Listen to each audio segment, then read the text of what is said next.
کوئی پشتو فلم کا کوئی اداکار تھا, مجھے اس کا نام ذہن میں نہیں ہے. ہمارے ایک عالم مولوی صاحب ہیں, انہوں نے بتایا کہ وہ تبلیغی جماعت میں آئے ہوئے تھے, اس کے سیروزے کی جماعت میں نکلا وہ اداکار.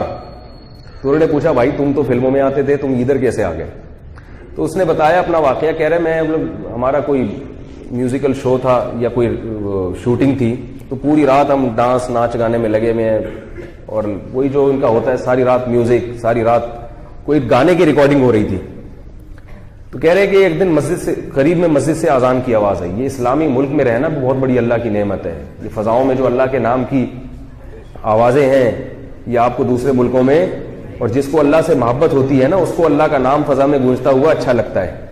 بعض دفعہ ایسے ہوتا تھا کہ جیسے خاموشی ہے چاروں طرف, دوپہر میں نا وہاں ہمارے دارالفتہ میں سب طلبہ سو جاتے تھے, بالکل خاموشی ہوتی تھی.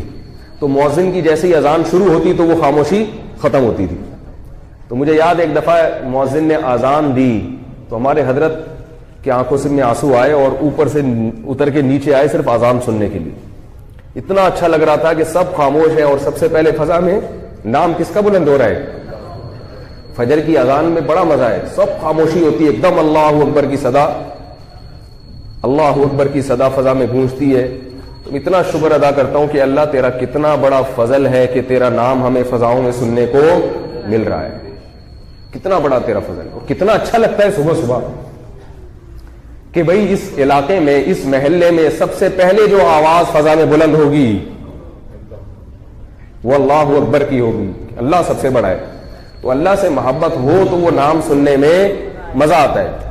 تو وہ جو ہیرو تھا کسی فلم کا, تو وہ کیا کہتے ہیں کہ میں ساری رات ہم ڈانس میں لگے رہے ہیں میوزک میں, تو مجھے اذان کی آواز آئی تو میں نے کہا یار کئی سال ہو گئے مسجد کی شکل دیکھے ہوئے, ان کی تو بیچاروں کی زندگی بہت ہی دین سے دور ہوتی ہے, تو آج چلتے ہیں فجر کی نماز پڑھ لیتے ہیں. تو قریب میں کوئی مسجد تھی ایسے ہی سادہ سی مسجد, بالکل یعنی یہ جو سادہ سی مسجدیں ہوتی ہیں نا, وہ بہت زیادہ خوبصورت مسجد نہیں تھی.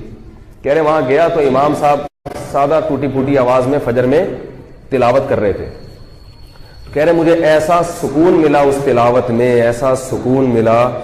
میں نے کہا سکون تو ان لوگوں کے پاس ہے, موسیقی کی دھنوں میں وقتی لذت ہے, وقتی لذت, حقیقی سکون نہیں ہے. جیسے چرس اور ہیروئن میں وقتی لذت بہت ہے مگر ہیروئن کی زندگی تباہ ہو جاتی ہے, ایسے ہی موسیقی بھی ایک نشہ ہے. وقتی طور پر تھرک لیتا ہے انسان, تھوڑا سا مزہ آ جاتا ہے, اس کے بعد اس کا سکون آہستہ آہستہ, اسے ہر وقت وہی چاہیے, ہر وقت وہی. جیسے ہیروئن کو ہر وقت ہیروئن چاہیے نا, ایسے ہی موسیقی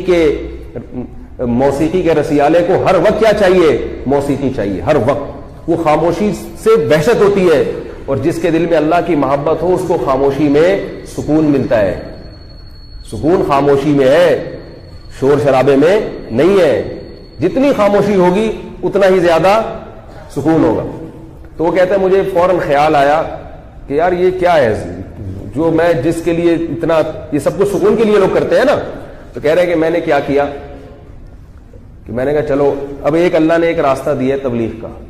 کسی گناہگار کو خیال آتا ہے نا دین پر آنے کا, تو وہ کس راستے کی سلیکشن کرتا ہے, کیونکہ اس راستے کے علاوہ یا تو خانقاہوں کا راستہ ہے, اور اس کے علاوہ پھر کوئی ایسا راہ کہیں بھی جائے گا نا تو فرقواریت میں مبتلا ہو جائے گا. وہ بجائے اس کو گناہ چھڑوانے کے ٹانگیں چوڑی ٹانگیں پتلی, زور سے آمین آہستہ آمین, وہ کافر, وہ دار اسلام سے, یہ سارے حساب کتاب.